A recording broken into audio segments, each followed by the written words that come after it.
Sa ating sports balita, isang best performance ang ipinamalas ng ating national team sa ikapitong araw ng 27th Southeast Asian Games sa Myanmar. 6 medalya ang ibigay ng ating mga atleta sa ating bansa. 2 ginto ang nasungkit ng golf team na pinangunahan ni Princess Mary Superal sa women's singles.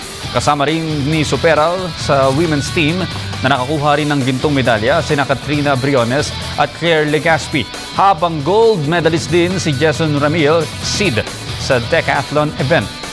Samantala nakasungkit din ang Taekwondo men's Pumse team ang gold medal ni Christopher Ulbok Jr. para sa 3,000-meter steeplechase.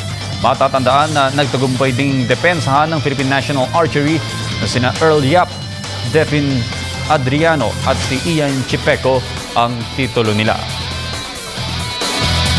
At para naman sa ating medal tally, nangunguna pa rin ang Thailand sa kanilang 73 golds, 66 silvers at 62 bronze.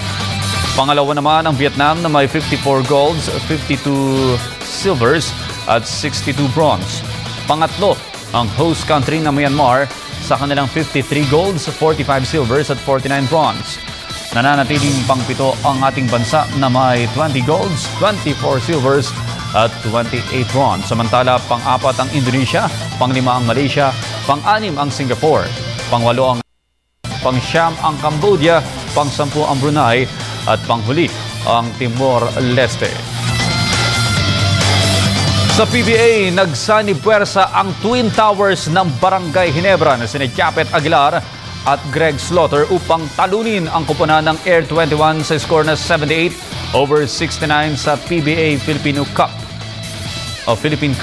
Biscore si top rookie Greg Slaughter ng 19 points at 12 rebounds habang si Ultraman Japet Aguilar ang top scorer na may score ng 22 points at 12 rebounds. Samantala sa panig naman ng Air 21, si Joseph Yeo naman ang kanilang top scorer na may score ng 28 points. Sa ngayon, ang Barangay ay may 6-1 win-loss record na habang ang Air 21 naman ay may 1-7 win-loss record.